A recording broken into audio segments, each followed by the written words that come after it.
بسم اللہ الرحمن الرحیم۔ الحمد للہ رب العالمین، والصلاة والسلام علی سید المرسلین و خاتم النبیین، اما بعد۔ صحیح بخاری، باب کتاب الغسل، حدیث نمبر 257، اردو ترجمہ۔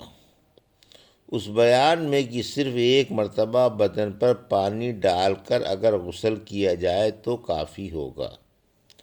ہم سے موسیٰ بن اسماعیل نے بیان کیا، انہوں نے کہا ہم سے عبد الواحد نے اعمش کے واسطے سے بیان کیا، انہوں نے سالم بن ابی الجعد سے، انہوں نے قریب سے، انہوں نے عبداللہ بن عباس رضی اللہ عنہ سے، آپ نے فرمایا کہ ام المومنین میمونہ رضی اللہ عنہا نے فرمایا کہ میں نے نبی کریم صلی اللہ علیہ وسلم کے لیے غسل کا پانی رکھا تو آپ نے اپنے ہاتھ 2 مرتبہ یا 3 مرتبہ دھوئے، پھر پانی اپنے بائیں ہاتھ میں لے کر اپنی شرمگاہ کو دھویا، پھر زمین پر ہاتھ رگڑا، اس کے بعد کلی کی اور ناک میں پانی ڈالا اور اپنے چہرے اور ہاتھوں کو دھویا، پھر اپنے سارے بدن پر پانی بہا لیا اور اپنی جگہ سے ہٹ کر دونوں پاؤں دھوئے۔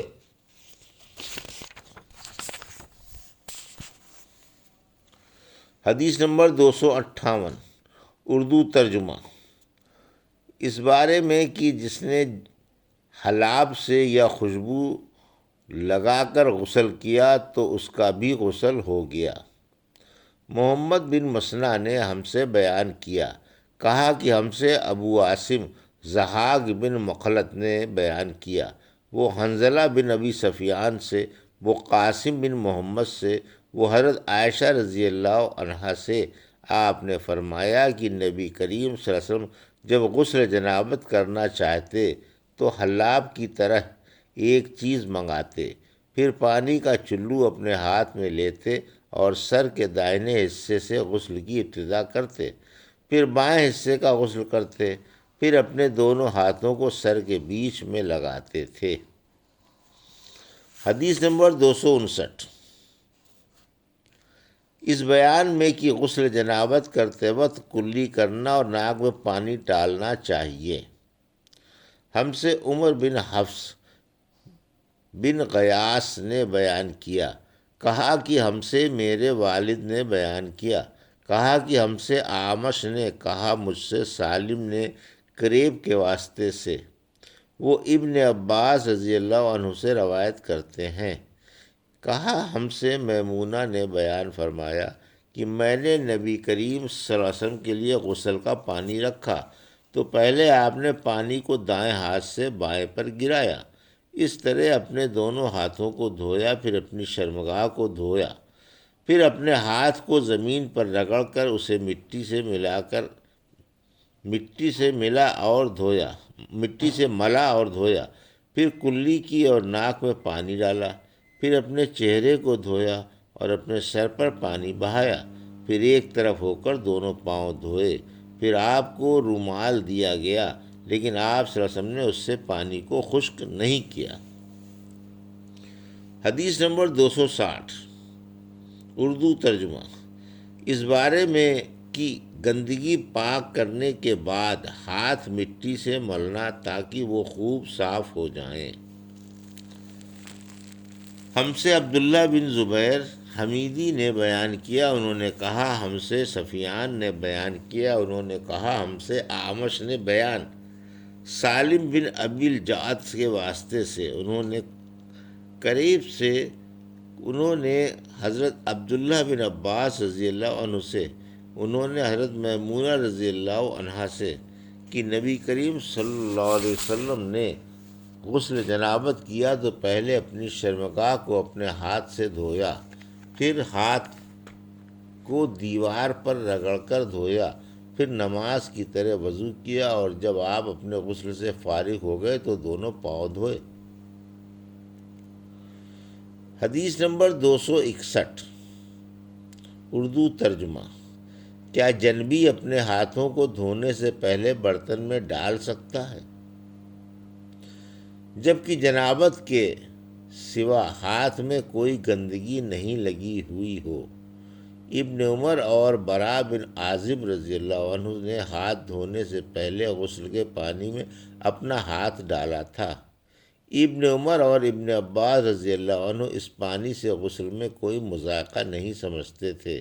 جس میں غسل جنابت کا پانی ٹپک کر گر گیا ہو۔ ہم سے عبداللہ بن مسلمہ نے بیان کیا، کہا ہم سے افلاح بن حمید نے بیان کیا قاسم سے، وہ عائشہ رضی اللہ عنہا سے،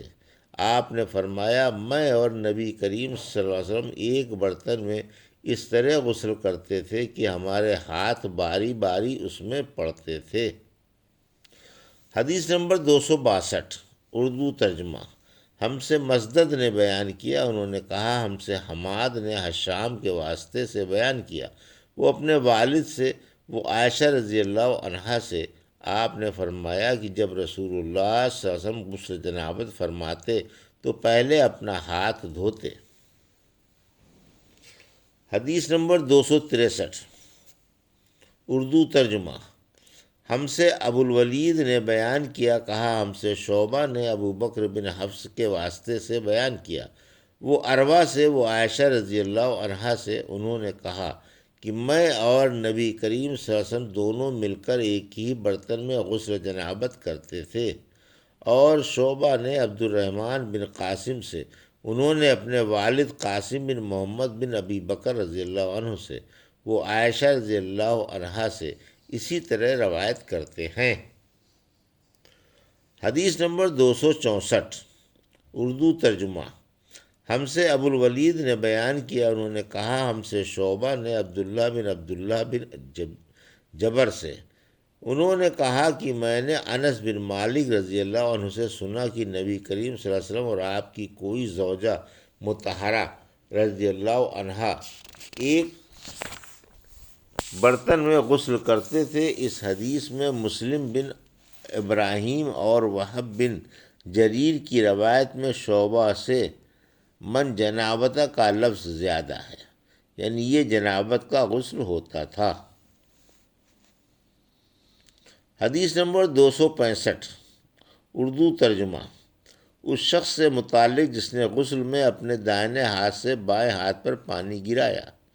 ہم سے موسیٰ بن اسماعیل نے بیان کیا، انہوں نے کہا ہم سے ایوانا نے بیان کیا، انہوں نے کہا ہم سے اعمش نے سالم بن ابی الجعد کے واسطے سے بیان کیا، وہ ابن عباس رضی اللہ عنہ کے مولا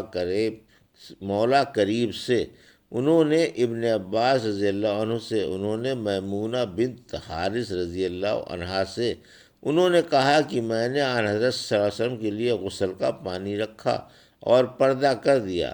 آپ نے پہلے غسل میں اپنے ہاتھ پر پانی ڈالا اور اسے ایک یا دو بار دھویا۔ سلیمان اعمش کہتے ہیں کہ مجھے یاد نہیں راوی سالم بن ابی الجعد نے تیسری بار کا بھی ذکر کیا یا نہیں۔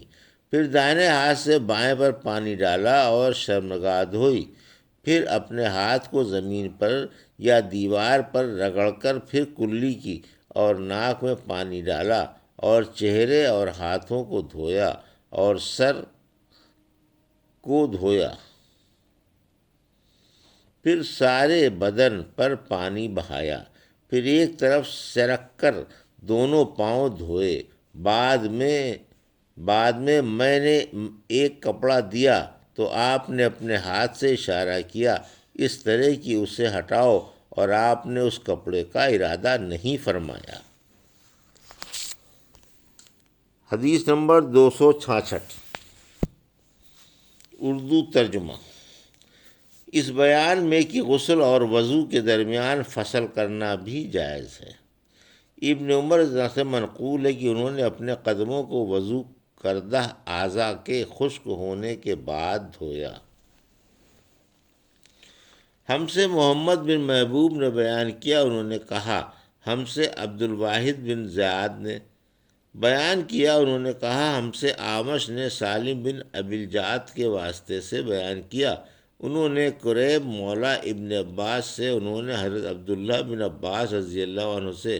کہ میمونہ رضی اللہ عنہا نے کہا کہ میں نے آن حضرت صلی اللہ علیہ وسلم کے لیے غسل کا پانی رکھا تو آپ صلی اللہ علیہ وسلم نے پہلے پانی اپنے ہاتھوں پر گرا کر انہیں 2 یا 3 بار دھویا، پھر اپنے داہنے ہاتھ سے بائیں پر گرا کر اپنی شرمگاہوں کو دھویا، پھر ہاتھ کو زمین پر رگڑا،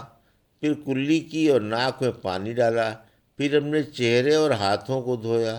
پھر اپنے سر کو 3 مرتبہ دھویا، پھر اپنے سارے بدن پر پانی بہایا، پھر آپ اپنی غسل کی جگہ سے الگ ہو گئے، پھر اپنے قدموں کو دھویا۔